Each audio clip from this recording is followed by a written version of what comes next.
ایک اہل تشیع اپنے مسلک کے اعتبار سے بڑے علمی گھرانے سے تعلق رکھتا تھا، اس کے پاس کافی معلومات بھی تھی۔ اس کے بقول میرے ان سوالات کا جواب کسی مولوی کے پاس نہیں ہے۔ میں نے اس سے جب ملاقات کی تو اس کی ہر ادا سے گویا علماء سے، حتیٰ کہ صحابہ کرام رضی اللہ عنہ سے بھی نفرت و حقارت کی جھلک واضح تھی۔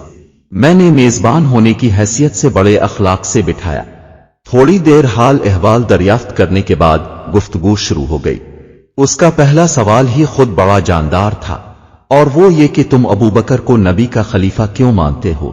ہم تو ابو بکر کو خلیفہ رسول اس لیے نہیں مانتے کہ انہوں نے سیدہ کائنات خاتون جنت کو ان کا حق نہیں دیا تھا، بلکہ ان کا حق غصب کر لیا تھا۔ میں نے انہیں کہا ذرا کھل کر بولیں جو آپ کہنا چاہ رہے ہیں، اور اس حق کی وضاحت کر دیں کہ وہ حق کیا تھا۔ کہنے لگا وہ باغ فدق جو حضور صلی اللہ علیہ وآلہ وسلم نے وراثت میں چھوڑا تھا، وہ صلی اللہ علیہ وآلہ وسلم کی صاحبزادی فاطمہ کو ملنا تھا، لیکن وہ باغ ابو بکر نے نہیں دیا۔ یہ صرف میرا دعویٰ ہی نہیں بلکہ میرے پاس اس دعوے پر ہر مسلک کی کئی کتابوں سے ایسے وزنی دلائل موجود ہیں جنہیں آپ کا کوئی عالم جھٹلا نہیں سکتا۔ یہ بات اس نے بڑے پر اعتماد اور مضبوط انداز میں کہی۔ مزید اس نے کہا کہ میری بات کے ثبوت کے لیے یہی کافی ہے کہ وہ باغ فدق آج بھی سعودی حکومت کی زیر تصرف ہے، اور وہ حکومتی مصارف کے لیے وقف ہے۔ یہ اس بات کی دلیل ہے کہ آج تک آل رسول کو ان کا حق نہیں ملا۔ اب آپ ہی بتائیں، جنہوں نے آل رسول کے ساتھ یہ کیا ہو، ہم انہیں کیسے خلیفہ رسول تسلیم کریں؟ میں نے اس کی گفتگو بڑے تحمل سے سنی، اور اس کا اعتراض سن کر میں نے پوچھا کہ آپ کا سوال مکمل ہو گیا یا کچھ باقی ہے؟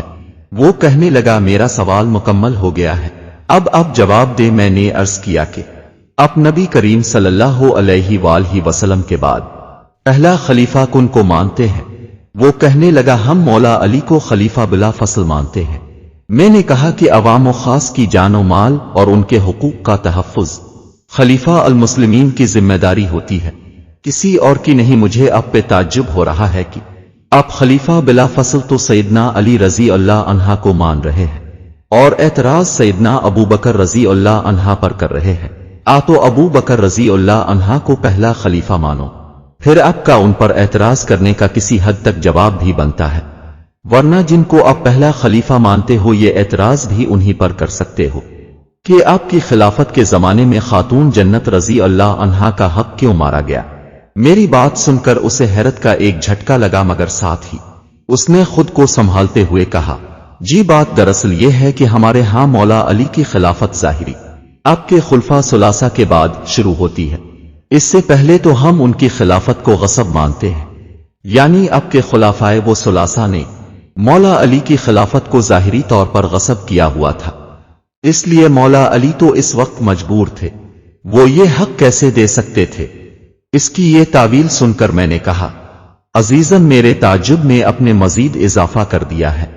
ایک طرف تو آپ کا یہ عقیدہ ہے کہ مولا علی مشکل کشا ہے، عجیب بات ہے کہ ان کے گھر کی ایک کے بعد دوسری مشکل اپنے ذکر کر دی، یعنی ان کی زوجہ محترمہ کا حق مارا گیا، لیکن وہ مجبور تھے اور وہ مشکل کشا ہونے کے باوجود ان کی مشکل کشائی نہ کر سکے، پھر ان کا اپنا حق خلافت غصب ہوا، لیکن وہ خود اپنی مشکل کشائی نہ کر سکے۔ تو ان کی مشکل کشائی کا انکار کر دو، اور اگر انہیں مشکل کشا مانتے ہو تو یہ من گھڑت باتیں کہنا چھوڑ دو کہ طاقتوروں نے ان کے حقوق غصب کر لیا تھا۔ دوسری بات یہ ہے کہ اگر بالفرض وال محال آپ کی یہ بات تسلیم بھی کر لی جائے کہ اصحاب ثلاثہ نے ان کی خلافت آ کر غصب کر لی تھی، اب سوال یہ ہے کہ خلفائے ثلاثہ کے بعد جب امیر المومنین علی رضی اللہ عنہ کو ظاہری خلافت مل گئی اور ان کی شہادت کے بعد ان کے صاحبزادے سیدنا حسن رضی اللہ عنہ خلیفہ بنے، تو کیا اس وقت انہوں نے باغ فدق لے لیا تھا؟ جب آپ کے بقول وہ خلیفہ ثلاثہ کے زمانے میں ایک غصب کیا گیا تھا، اب تو انہی کی حکومت تھی جن کا حق غصب کیا گیا، لیکن انہوں نے اپنی حکومت ہونے کے باوجود اس حق کو کیوں چھوڑ دیا تھا؟ آج بھی آپ کے بقول وہ سعودی حکومت کی زیر اثر ہے، تو بھائی وہ باغ جن کا حق تھا جب انہوں نے چھوڑ دیا ہے، تو آپ بھی اب مہربانی کر کے ان قصوں کو چھوڑ دیں۔ اور اگر آپ کا اعتراض سیدنا ابو بکر رضی اللہ عنہ پر ہے کہ ان کی ظاہری خلافت میں آل رسول کو باغ فدق کیوں نہیں ملا، تو یہی اعتراض آپ کا امیر المومنین علی رضی اللہ عنہ پر بھی ہوگا کہ ان کی ظاہری خلافت میں آل رسول کو باغ فدق کیوں نہیں ملا۔ میری بات سن کر وہ کچھ سوچنے لگا، مگر میں نے اسی لمحہ اس پر ایک اور سوال کر دیا کہ آپ یہ بتائیں کہ وراثت صرف اولاد کو ہی ملتی ہے یا بیویوں اور دوسرے ورثہ کو بھی ملتی ہے؟ کہنے لگا بیویوں اور دوسرے ورثہ کو بھی ملتی ہے۔ میں نے کہا پھر آپ کا اعتراض صرف سیدہ فاطمہ رضی اللہ عنہا کے بارے میں کیوں ہے؟ حضور صلی اللہ علیہ وآلہ وسلم کی ازواج مطہرات کے بارے میں آپ نے کیوں نہیں کہا کہ انہیں بھی وراثت سے محروم رکھا گیا ہے؟ اور اب جانتے ہیں کہ ازواج مطہرات میں سیدنا ابو بکر رضی اللہ عنہا کی صاحبزادی سیدہ عائشہ رضی اللہ عنہا اور امیر المومنین عمر رضی اللہ عنہا کی صاحبزادی سیدہ حفصہ رضی اللہ عنہا بھی ہے۔ اپنے خلفاء رسول پر یہ الزام دھرنے سے پہلے کبھی نہیں سوچا کہ اگر انہوں نے نبی صلی اللہ علیہ وآلہ وسلم کی صاحبزادی کو حضور صلی اللہ علیہ وآلہ وسلم کی وراثت نہیں دی تو اپنی صاحبزادیوں کو بھی تو اس سے محروم رکھا ہے۔ میری گفتگو سن کر اب وہ مکمل خاموش تھا، ساتھ ہی وہ گہری سوچ میں ڈوبا ہوا بھی معلوم ہوا۔ میں نے اسے پھر متوجہ کرتے ہوئے کہا کہ عزیزم، کب تک ان پاک ہستیوں کے بارے میں بدگمانی پیدا کرنے والی بے سروپا جھوٹی باتوں کی وجہ سے حقائق سے آنکھیں بند کر کے رکھو گے؟ اب میں تمہیں وہ حقیقت ہی بتا دوں جس کی وجہ سے حضور اقدس صلی اللہ علیہ وآلہ وسلم کی وراثت اب صلی اللہ علیہ وآلہ وسلم کے کسی وارث کو نہیں دی گئی۔ وہ خود جناب رسالت مآب صلی اللہ علیہ وآلہ وسلم کا فرمان ہے، ہم انبیاء دنیا کی وراثت میں نہ کسی کے وارث بنتے ہیں اور نہ کوئی ہمارا وارث بنتا ہے۔ ہم جو مال و جائیداد چھوڑتے ہیں وہ امت پر صدقہ ہوتا ہے۔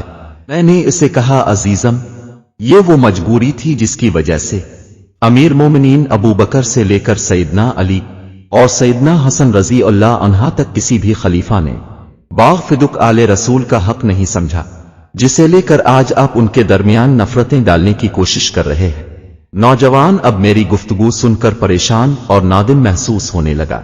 پھر انتہائی عاجزی سے اس نے مجھے دیکھا اور گویا ہوا آپ کا بہت بہت شکریہ، آپ نے میری آنکھیں کھول دیں۔ آج سے میں اس طرح کے اعتراض کرنے سے توبہ کرتا ہوں۔ اب میں اللہ تعالیٰ سے بھی وعدہ کرتا ہوں کہ آئندہ میں رسول اللہ صلی اللہ علیہ وآلہ وسلم کے صحابہ رضی اللہ عنہ کے بارے میں اپنی سوچ کو مثبت بناؤں گا۔ میں نے اس نوجوان کو مبارک دی اور ایک محبت سے بھرپور معانقہ مصافحہ ہوا۔ پھر وہ نوجوان شکریہ ادا کرتے ہوئے چلا گیا۔